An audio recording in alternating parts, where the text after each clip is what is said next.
Good afternoon, everybody. My name is Autumn Shook.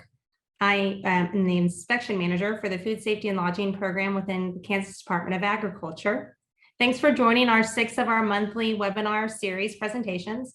This one is titled Spreading the Germs or Limiting the Spread of Germs, How Employees Can Make a Difference.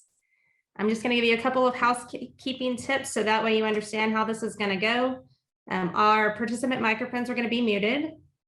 Please submit your questions using that Q&A button at the bottom of your screen. We would like for you to go ahead and type those in as the questions come up in your head. That way we can have time to address them all quickly. All of the regulatory considerations covered today are applicable to Kansas.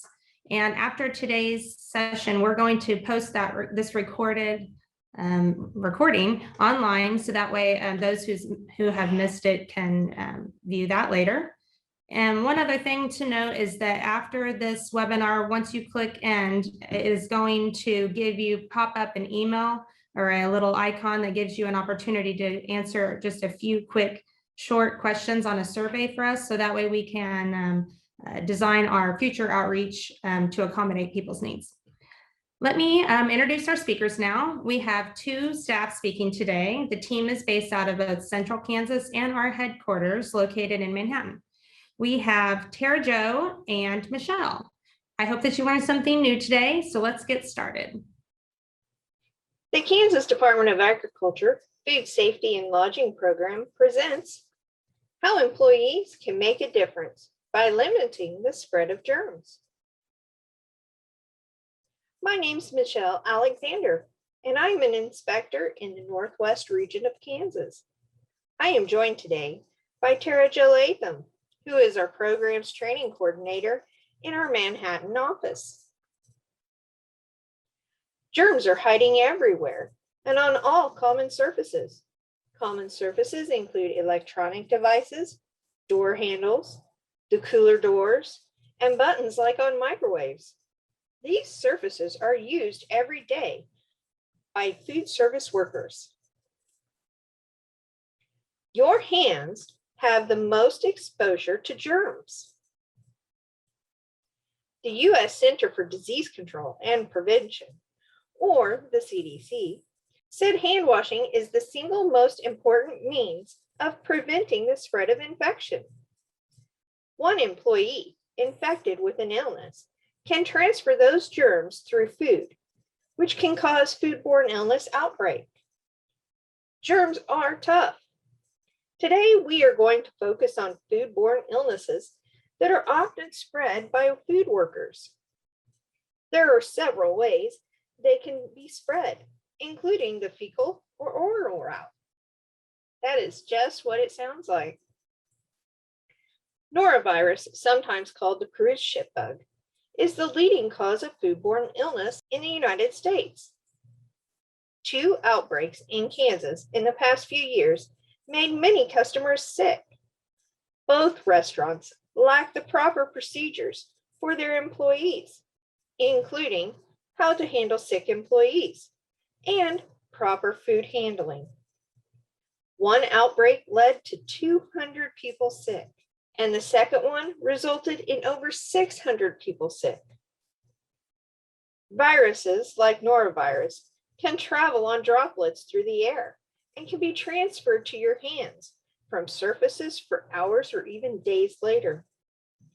Then, when you touch your face, you get sick within 24 to 48 hours.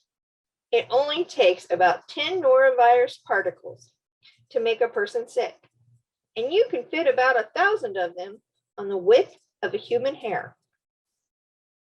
Hepatitis A is a virus that causes many symptoms, including jaundice, which is the yellowing of the skin and eyes. Staph aureus is the bacteria that occurs naturally on people. It doesn't harm the host, but if that person touches food that is then held outside the proper temperature, the staph creates a toxin that makes people vomit. Cyclospora is a parasite that can be spread to food from workers. Cyclospora causes watery diarrhea that can often last for more than a month. Shigella and other bacteria can remain infectious for days on surfaces like doorknobs, keyboards, and tables. When you touch that surface, then touch food, you can become sick. Of course, the COVID-19 pandemic brought hand washing into the front of everybody's mind. Hand washing is a critical tool to limiting the spread of COVID-19. Fortunately, COVID-19 has not been found to spread through food or food packaging. When should a food employee wash their hands? I will list a few times when food employees should wash their hands during their workday. When a food employee enters the kitchen, they should immediately wash their hands. They may never know when their hands will be needed. When kitchen employees are finished preparing any raw meats, they should wash their hands to eliminate the passing of germs. After a food service employee is finished using the restroom, they should wash their hands in the restroom. And again, when they return to the kitchen. This can help eliminate any unknown viruses from traveling back to the food prep area. If a restaurant crew member covers their mouth or nose to cough, sneeze, or blow their nose, hand washing is needed. And before an employee puts on a single-use food-grade glove, they need to wash their hands. And then when they remove those gloves, they need to wash their hands again before putting on a new set of single-use food-grade gloves. Remember, we are wanting to avoid the transfer of as many germs as possible. Where should a food employee wash their hands? Hand washing sinks should be the only place that a food employee should wash their hands. 3-compartment sinks, vegetable or preparation sinks, or mop and utility sinks are not acceptable places for one to wash their hands before, during, or after food preparation. Hand washing sinks need to be accessible at all times. Food service employees need to be able to wash their hands for 20 seconds and to return to work efficiently. Having sinks blocked by boxes and filled with dishes can deter an employee from washing their hands. Conveniently located, a hand washing sink should be close to major work areas such as cooking and preparation areas, or next to exits. This can make it easier for an employee to wash their hands as needed. We are asked regularly if hot or cold water is best for washing hands. Water needs to be warm to help create a lather with the soap and to remove germs. Sinks should always be fully supplied with soap that lathers, disinfects, and is not harsh on one's hands. And do not forget the paper towels or an approved drying provision.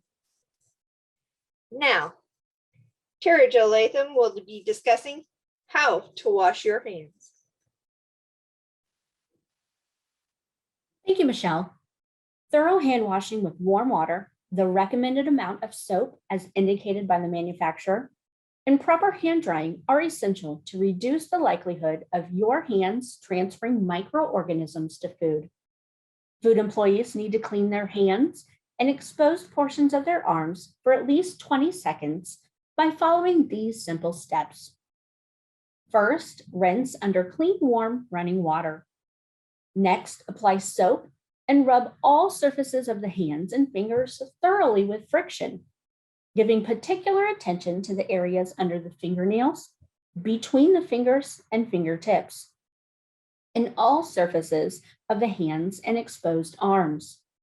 This includes surrogate prosthetic devices as well. Next, rinse thoroughly with clean, warm, running water. And last, thoroughly dry with single-use paper towels or other approved hand drying methods. You should avoid recontaminating your hands and arms by using a paper towel to turn off the hand washing sink faucets, and if you're in the restroom, to open the door. It is important to follow these steps to remove germs from the hands and ensure that the hands are as clean as possible.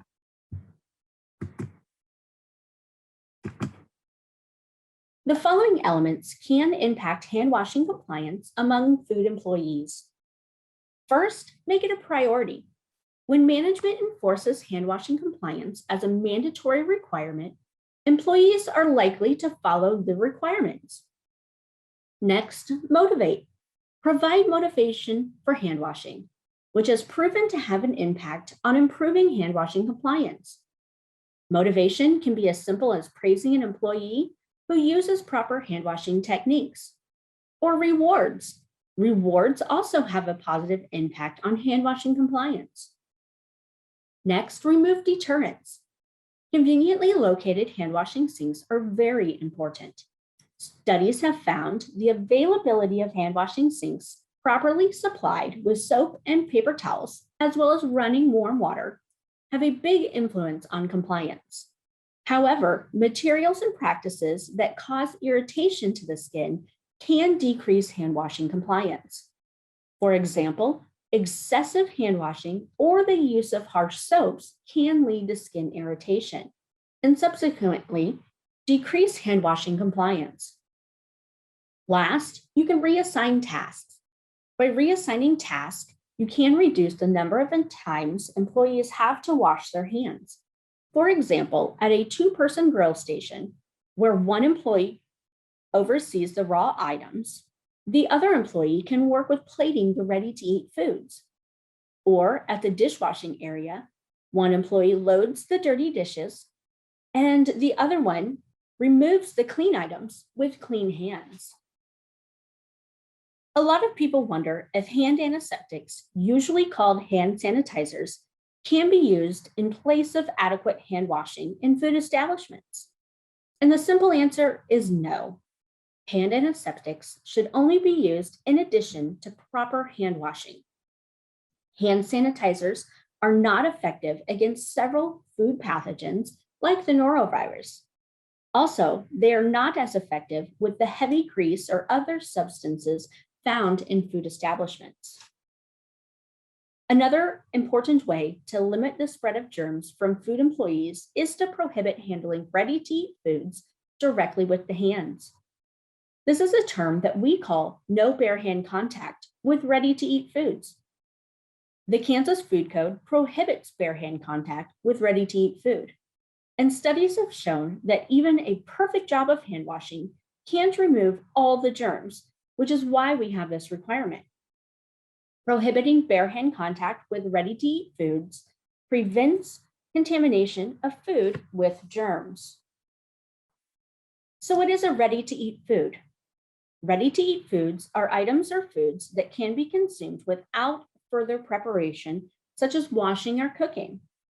Some of the foods we commonly see handled incorrectly by using bare hands includes toast or buns, slices of cheese, and uncooked produce such as vegetables for salads or fruits used as drinking garnishes. I've even seen an employee plate an entire entree with their bare hands. Suitable utensils such as scoops, spoons, and forks, spatulas, tongs, deli tissues, single-use gloves, or dispensing equipment must be used when handling ready-to-eat food items. Single-use gloves are definitely a useful tool to prevent the contamination that can come from bare hand contact with ready-to-eat foods. But like any tool, gloves must be used appropriately. Gloves do not replace the need for good hand washing practices. As Michelle mentioned, employees must wash their hands before putting on clean gloves. You must put on gloves when only handling ready-to-eat foods. If you're interrupted during food preparation, remove and discard the gloves.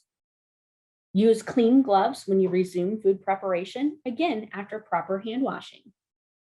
Single-use gloves should not be used around heat or hot fats.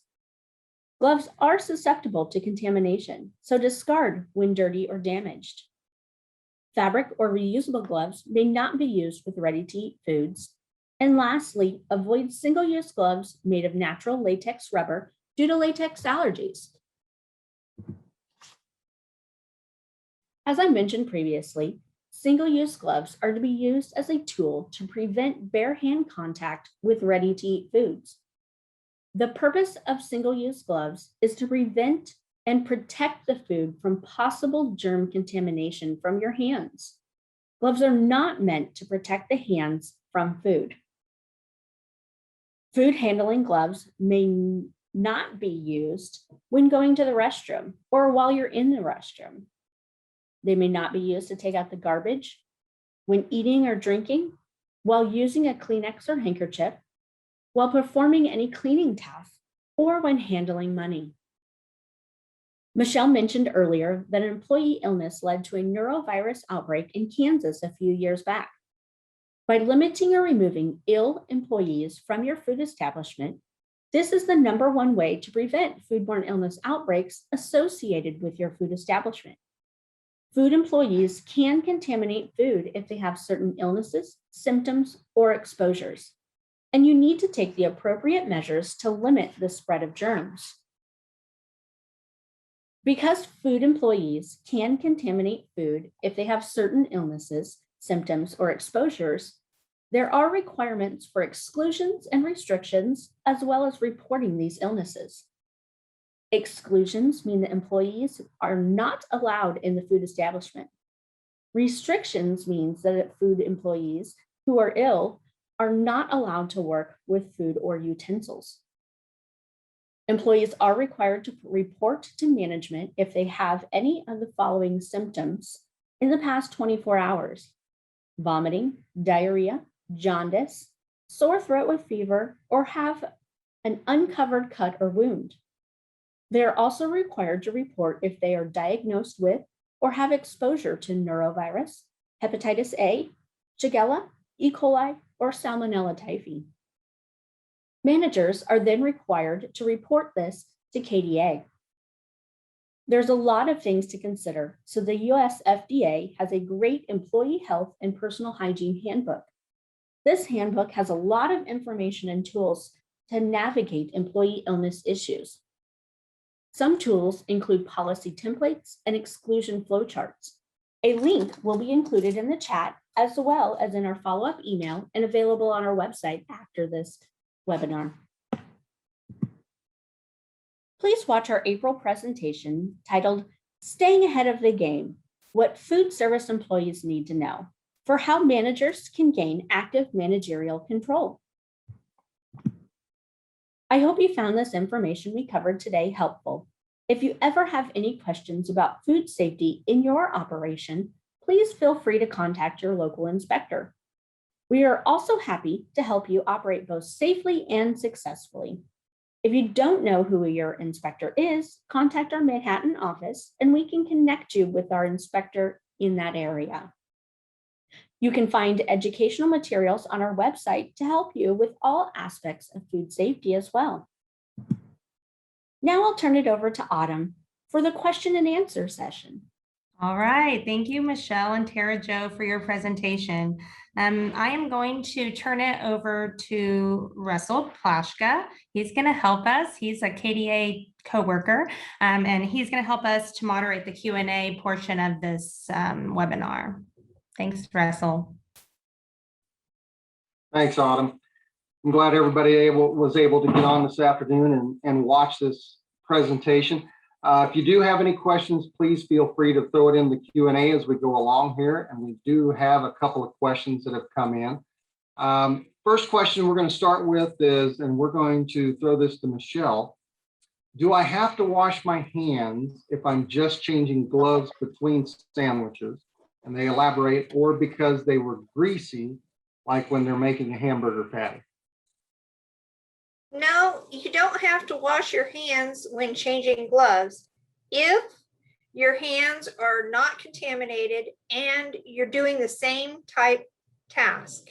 For example, if your company has a policy and it is to change gloves in between sandwiches that are being made at a sandwich shop, as long as your hands are not contaminated by taking payment or picking up trash off the floor, etc., You can change your gloves without having to wash your hands in between sandwiches. Just remember, if you are working with raw meats though, or poultry, be sure to have a dedicated glove supply that you don't have to worry about the raw meats, prep meats touching the non-contaminated glove supply. Very good. Thank you, Michelle. Next question came in was talking about hand sanitizers, and we'll go to Adam for this one. Are there concerns when we're using these hand sanitizers, especially those that have a fairly high alcohol content? Hi, Russ. Yeah, we're not aware of any. If you need to follow the monograph, what's called the label of those hand sanitizer products, and make sure that if there's any concerns or restrictions on that. But generally speaking, your typical hand sanitizer, we don't have any concerns with that getting into the food. You should be aware of some of the products that have been recalled with this giant ramp up of hand sanitizer production. There were some that contain methanol, which is a poisonous type of alcohol, more poisonous. And so those products have been recalled. So you might want to check the FDA website for any recalls on those types of products. If that methanol is present, you don't want to use those because that can be problematic. Thank you, Adam. Next question will come back to Michelle here. Deals with towel drying versus air drying. So what are the guidelines for towel drying versus air drying of hands? Concerns there? Well, we encourage paper towels because the paper towels can remove even more germs that might still be on your hands. Air drying is acceptable. There are no extra requirements. If you're using the old style hand dryers, try to use your elbow to turn it on because you don't want to touch it with your hands after they're clean. Thank you, Michelle. For this question, we're going to go over to Autumn. So we're talking about wearing gloves still. Do you have to wear gloves when using utensils to handle food? All right, so thanks for that question. No, it's basically you're doubling up. So you don't have to use a glove if you're going to be strictly using utensils. Now, some people have a tendency to go back and forth. One thing they might handle with gloves, one thing they might handle with utensils. So if you're doing double duty, you might consider not ditching the gloves, but just be aware of what your gloved hands are touching when going back and forth. Great, thank you, Autumn. Next question, again, back to washing of hands. So, and we'll go to Michelle for this one. Should I wash my hands if I handle a food allergen, even though I'm not required to, if it's the same task, like making a tuna salad sandwich, then switching maybe to a turkey sandwich? It's not required usually, but you definitely should. If your customer tells you that they have a food allergy, your business needs to be aware of how to respond to customers with food allergies so you know how to react with that. And it looks like we may have one more question. So a quick reminder to everybody, please, if you do have any questions, throw them in that Q&A and we'll get to them. This next question, again, back to Michelle. And I've kind of wondered this myself. You know, we're in public restrooms and it says employees must wash hands before returning to work. So why do food employees have to wash their hands when they return to their workstation, even if they've come out of the restroom and they've washed their hands there? That's a really good question, Russell. This allows management to monitor hand washing better, and it's a double check because bathroom doors are shown to have high levels of germs. So if you're washing your hands again, then you're removing more germs from your hands while you're in the kitchen. Kind of one of those things, if a little does good, just think what a lot might do there. So we're going to turn it over to Adam real quick, and I'd like to have Adam introduce his team here at the Department of Agriculture. So Adam. Yeah, so first like to say, echo Russell's welcome and thank you to everyone for taking the time out of your busy schedules to participate today. We really appreciate that. And while you're thinking of some more questions, go ahead and introduce a couple other folks who joined us on the webinar. So my name is Adam Inman. I'm the Assistant Program Manager for the Food Safety and Lodging Program here at KDA. We also have Ian Mong, and he is another inspector based in the northwest part of Kansas. And then we have Mark Lackey, who is our district manager for Michelle and Ian's team. There's some others, and he covers sort of the central and northwest part of Kansas. So I'd like to welcome you all as well and thank you for participating on the panel today. Perfect. Thank you, Adam. So I'm looking at the Q&A. I do not see any other questions coming in. So kind of a last call. Any questions out there, please feel free to drop them in the Q&A there and we can get those answered. So, oh, we just had something come in there. So the question's coming in here. If you're serving students and the fourth kid in line is gluten-free, do I need to change gloves to get their specific individually wrapped item out of the warmer? So it goes back to that food allergen issue. Who would like to handle that one? Adam? Yeah, that's an interesting question for sure. I definitely want to work with the parents and see what of that student in this particular case and see what their concerns are. There may be some other way that you can address that that would satisfy their needs and their concerns. You know, I don't think that we're really positioned to get into that level of detail on this one. Out of abundance of caution, it wouldn't hurt to at least change gloves, and that should significantly reduce any transfer that might be possible. But yeah, I'd work with the parents and talk through their concerns. I think that would be the best approach to that. And while we're waiting on any other last minute questions, I definitely want to refer folks to that FDA employee hygiene handbook that is very valuable. It has a lot of flow charts. We know that this is a complicated topic, particularly when you're dealing with illnesses and the different types of illnesses and how do you respond appropriately when one of the employees has those illnesses or conditions. And so we refer to those a lot when we're working through any situations that come up. So a very valuable resource. It has some guidance documents, some templates that you can do for hand washing policy and reporting policies to help you educate your staff as well. So it's a very, very good resource for you. Okay. Yeah, I do not see any other questions coming in there. Adam, I kind of cut you off there. Did you want to follow up there? sorry, yeah, just in our inspectors, your inspector will have some copies of those available. So if you want a hard copy, be sure and ask your inspector for that.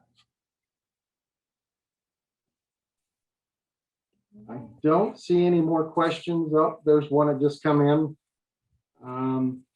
Not really a question about serving, but this individual is interested to see if you will be hosting a dented can session. So Adam? Yeah, that's another interesting question. Dented cans, especially as food waste kind of comes to the forefront of the public's mind, is a good question. And cans are really, really valuable type of packaging to extend shelf life and protect food. So dents can be a little bit interesting. There are a lot of resources available for consumers. There's some guides that can help you. They have pictures of the different types of dents that may be a concern and dents that really aren't a concern, that the can's just fine. But a couple of key points: if you have it, what's called a flipper, if it kind of pops, if it feels like it's not solid, definitely want to avoid those. If there's sharp dents that maybe if you put your fingernail in there and it catches, those can be a concern. I'd avoid those. And if there's some serious flattening on the seams, particularly the top seam of a double seam can is the most vulnerable part of the can. The pull top cans are also a little more vulnerable. So don't know that we have one targeted specifically for that as a webinar, but there are definitely a lot of resources out there. And we can go ahead and include that just for fun in the follow-up email to participants to help you find that a little easier. Again, another reminder, if you have questions there, we've answered pretty much all of them in the chat there. I might put a plug in for the food safety division folks here. I work in the ag business development part of Kansas Department of Agriculture, so I get to work with these folks a lot. And let me tell you, you're not going to find a better team to really answer your questions and help you grow your business. These folks are out there to make sure that you stay in business and serve the public. So I appreciate them, and I hope you make sure and reach out to them with any questions you have. They're very responsive to any questions and all inquiries. So no other questions have come in. So Adam? Two things real quick. Sorry. First, your gift cards will be delivered as soon. I appreciate that. You're too kind, Russ. I appreciate that. And I just was informed that we are going to have a section of our grocery store webinar coming up in September. It looks like that we will touch on the dented cans a little bit and maybe some other package integrity types of questions. So be on the lookout for that. Since you, I don't know if you can hear me off using your computer, but there is next month's webinar is based off of it's fermentation food safety. So if you have any interest in that, we have registration links out on our website. So be aware of that one. That's next month. And also please take that survey and add any kind of tips or questions you may have when you do that. That'd be awesome. And no other questions though? Well, we got a great, thank you very much. So people are appreciative of the webinar. So thank you everybody for participation.